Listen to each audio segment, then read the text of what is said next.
Murray McInerney from Croaky here. I'm at the Royal Australian and New Zealand College of Psychiatrists Conference in Cairns, and I have here one of the keynote speakers for today. Sam, could you introduce yourself, please? Hi, my name's Sam Harvey. I'm the Chief Psychiatrist at the Black Dog Institute and an Associate Professor at University of New South Wales. Now, you've just presented about mental health with junior doctors, and yes, you may have suggested that there's been a bit of alarmism around issues for doctors. Have I read that right? Yeah, there's been a lot of talk about the prevalence of depression and anxiety and of suicide amongst doctors, particularly doctors in training. And the point I was making is that the evidence suggests that actually, yes, junior doctors do have depression and anxiety, but the rates of depression and anxiety are similar to other occupational groups.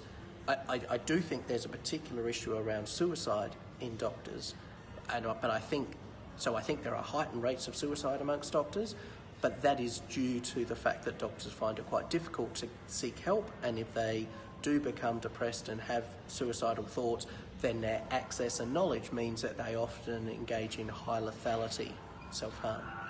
And you talked about that as being one of the big risks, is perhaps not so much prevalence of issues, but access to means. Yeah, for me, I think the reason we're seeing a lot of junior doctors dying by suicide is because doctors are not immune to depression and anxiety. They suffer it like all other groups, but that there are real barriers for them getting help around their concerns around mandatory reporting, their registration as medical practitioners, and their access to high lethality medication. So why does it matter whether or not versus whether they have more issues versus other occupations? Why did you raise that? I guess because what I have seen is that when you have a narrative that doctors are somehow at really increased risk of depression or anxiety, that has an implication. When you go out, and I see talks being done to medical students where medical students are told that because they've gone into medicine they're going to have much higher rates of depression or anxiety. Number one, that's anxiety provoking for them, but actually it has an impact on their perception of their symptoms, their resilience, other things, and it has knock-on consequences, which is not helpful. Are they not, though, important messages for the system? And it was interesting, there was a little bit of debate on Twitter and also just responses to your address about if you is there too much a risk of a focus on resilience versus systemic change, structural change? No, I think that's a really good point. That for me, I mean, from an academic point of view, it's interesting arguing about the figures, but actually from a practical point of view, it's about what does the health service and what do training colleges need to be doing about this.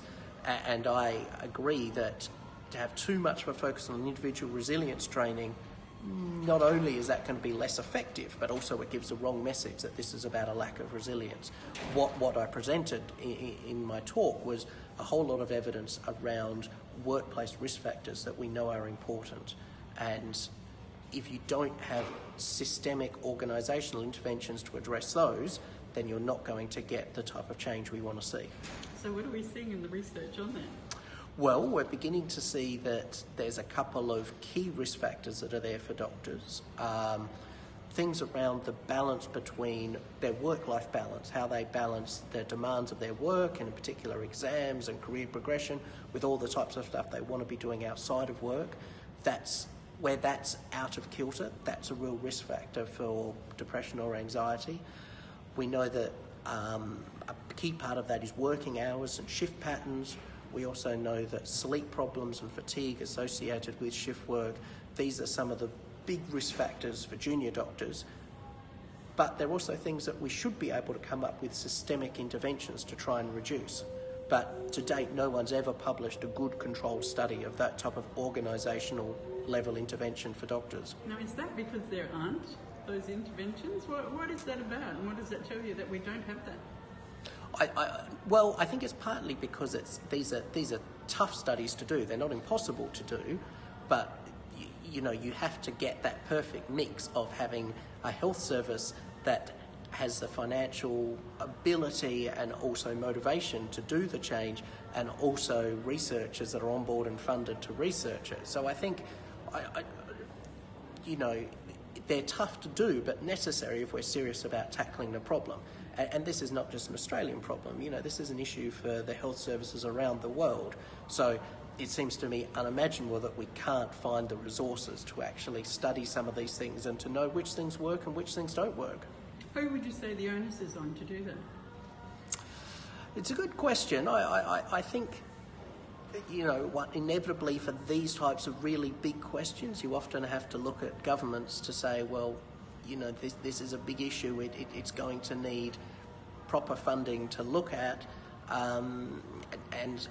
One of the challenges in Australia is we have health services that are run at state government levels, and yet research being funded at federal levels primarily, and so that's one of the challenges, but I don't think it should be beyond us. Mm-hmm. And in terms of personal responses, what doctors can do, what you mentioned some interventions that are helpful. What would you say? What can they do? Yeah, so look, the evidence, interestingly, the evidence for junior doctors is pretty similar to what we see with other workforces, that yes, now, what doesn't work? One-off resilience training, things like that, just doesn't have any impact.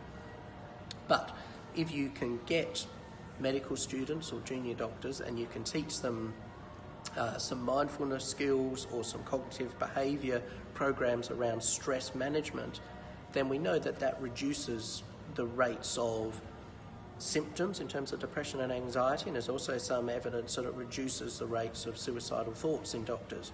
So it's not the whole problem, but I think it's a key part of how we can address it. And just throwing one at you, you've been here, I think, for a couple of days at least. What are your takeaways from other things you've been hearing at the Congress? It is surprising how many sessions there are talking about junior doctors and senior doctors' mental health. And so one of my key takeaways is that there is a real momentum for change and for addressing this.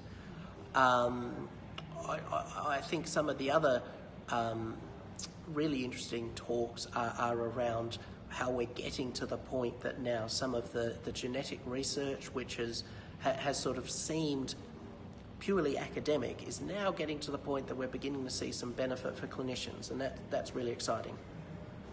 Thank you very much. No problems, thank you.